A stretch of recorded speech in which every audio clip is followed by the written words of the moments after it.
Assalamualaikum warahmatullahi wabarakatuh. Alhamdulillah, mari sama-sama kita memanjatkan puji syukur kepada Allah Subhanahu wa taala yang sampai saat ini masih memberikan kesehatan, kekuatan dan keimanan kepada kita semua sehingga kita dapat bertemu kembali dalam keadaan jarak jauh ini. Selanjutnya selawat bering salam kita sampaikan kehariban junjungan kita Rasulullah Muhammad sallallahu alaihi wasallam yang kelak syafaatnya atau bantuannya akan kita harapkan di yaumil akhir. Amin ya rabbal alamin. Anak-anak Ustaz semua apa kabar? Ya, tentu kita semua dalam keadaan sehat walafiat. Tapi jangan lupa anjuran kesehatan pemerintah yaitu sesering mungkin mencuci tangan pakai sabun dan memakai masker kalau keluar rumah dan harus menjaga jarak. Baiklah anak-anak Ustaz semuanya. Adapun materi pembelajaran kita pada kali ini yaitu membicarakan orang-orang yang mati dalam keadaan buruk atau yang sering disebut dengan su'ul khatimah. Untuk itu mari kita ikuti video pembelajaran yang berikut ini. Bismillahirrahmanirrahim. Assalamualaikum warahmatullahi wabarakatuh. Sahabat kuliah sunnah yang dirahmati Allah. Di dalam Al-Quran, Allah memerintahkan kepada setiap orang muslim agar teguh di atas agama Islam hingga akhir hayatnya. Seruan tersebut dimulai dengan perintah agar mereka bertakwa semaksimal mungkin. Allah Subhanahu wa taala berfirman, artinya, hai orang-orang yang beriman, bertakwalah kepada Allah sebenar-benarnya takwa kepadanya, dan janganlah sekali-kali kamu mati melainkan dalam keadaan beragama Islam.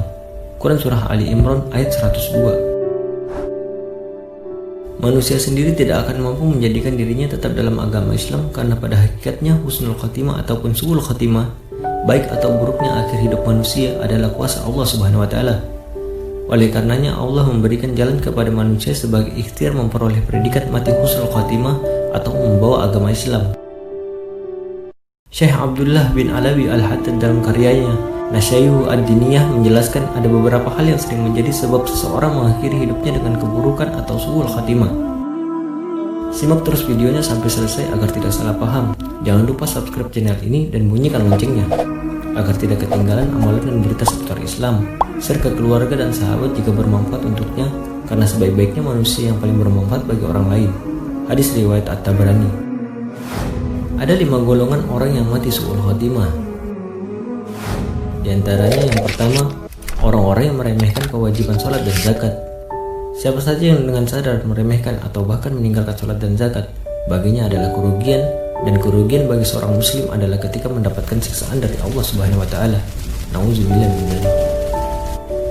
Yang kedua, orang yang suka mencari aib muslimin. Biasanya orang-orang yang sibuk dengan urusan orang lain akan lupa dengan urusannya sendiri. Begitu juga ketika sibuk mencari keburukan orang lain, maka keburukannya sendiri pun terlupakan. Ia tidak menyadari bahwa dirinya berada dalam maksiat dan dosa, hingga akhirnya meninggal dunia dalam keadaan tidak bertobat. Nauzubillah min dzalik. Larangan ini terdapat dalam firman Allah Subhanahu wa taala, hai orang-orang yang beriman, jauhilah kebanyakan buruk sangka atau kecurigaan, karena sebagian dari buruk sangka itu dosa. Dan janganlah mencari-cari keburukan orang, dan janganlah mengunjungi satu sama lain. Adakah seorang di antara kamu yang suka memakan daging saudaranya yang sudah mati? Maka tentulah kamu merasa jijik kepadanya, dan bertakwalah kepada Allah, sesungguhnya Allah mau menerima tobat lagi Maha Penyayang. Quran Surat Al-Hujurat ayat 12. Yang ketiga, orang yang suka mengurangi timbangan demi keuntungan. Manusia merupakan makhluk sosial yang tidak mungkin bisa hidup sendiri. Semua saling membutuhkan dalam segala hal. Perdagangan merupakan salah satu bentuk kerjasama agar manusia bisa bertahan hidup. Dalam transaksi tersebut ada kondisi saling memberi keuntungan. Oleh karenanya Islam melarang adanya kecurangan dan penipuan dalam berdagang. Allah berfirman, kecelakaan besarlah bagi orang-orang yang curang, yaitu orang-orang yang apabila menerima takaran dari orang lain mereka meminta dipenuhi, dan apabila mereka menakar atau menimbang untuk orang lain mereka mengurangi. Quran Surat Al-Mutaffifin ayat 1-3. Jika kecurangan terus-menerus dilakukan, maka selama hidupnya pula ia akan makan dari hasil yang tidak halal. Dengan demikian, ia akan mati dalam keadaan membawa harta benda yang haram dan beban dosa terhadap saudaranya. Yang keempat, orang yang suka nipu orang Islam. Seringkali kepentingan duniawi merugikan banyak orang di mana saja. Hanya karena dunia, kadang seseorang rela menempuh segala cara, termasuk melalui jalur yang batil. Kecurangan dan penipuan merupakan hal yang bisa terjadi dengan latar yang sama, yakni kepentingan duniawi. Bahkan bagi mereka yang sudah dibutakan, agama pun bisa berubah sekedar alat untuk memperoleh keuntungan, baik berupa harta, pujian, ketenaran maupun pangkat. Dalam kitab Ta'lim Al-Muta'alim pada bab niat, banyak amal akhirat menjadi amal dunia dikarenakan niat yang jelek. Jika hal ini terus-menerus dikerjakan hingga ajal menjemput, maka ia tidak hanya dosa atas kezaliman terhadap orang lain, lebih jauh ia berdosa atas nama agama.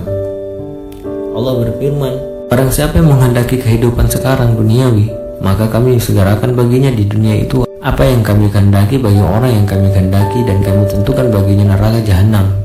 Ia akan memasukinya dalam keadaan tercela dan terusir." Quran Surat Al-Isra ayat 18. Yang kelima, orang yang tidak percaya kepada wali Allah.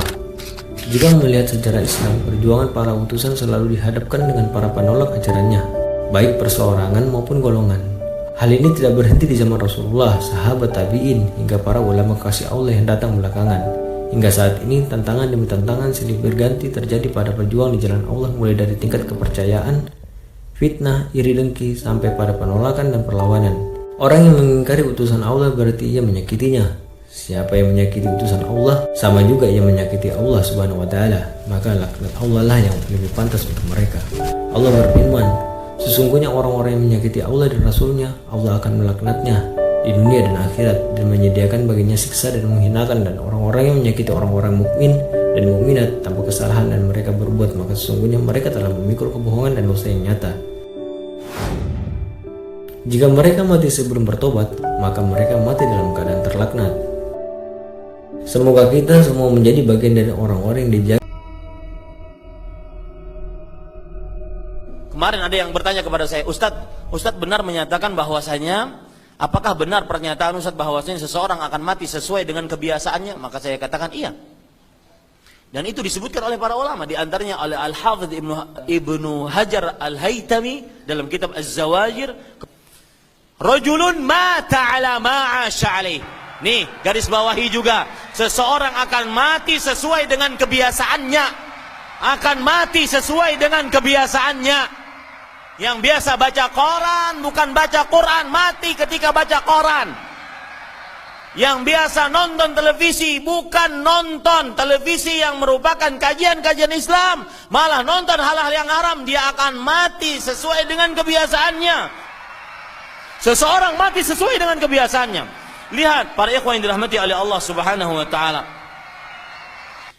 Imam Ibnu Qayyim menceritakan bahwa ada orang ketika dalam keadaan sekarat, dikatakan kepada dia, "Ya fulan, qul la ilaha illallah." Wahai fulan, ucapkan la ilaha illallah. Dia mengatakan, "Asqini khamra."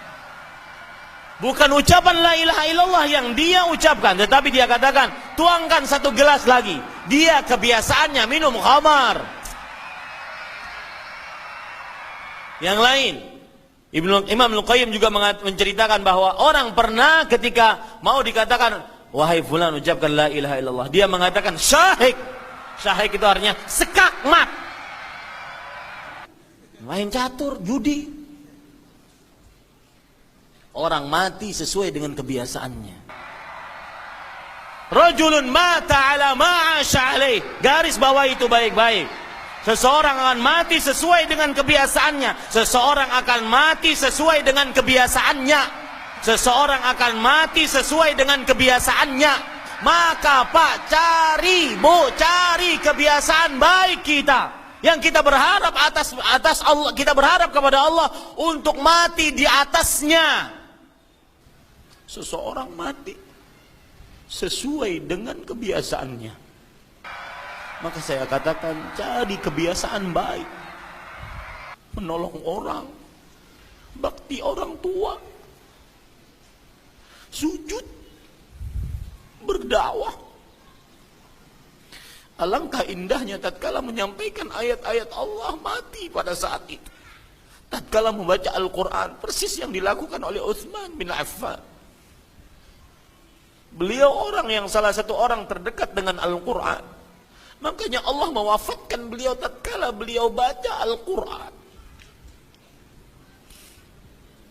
Seseorang mati sesuai dengan kebiasaannya.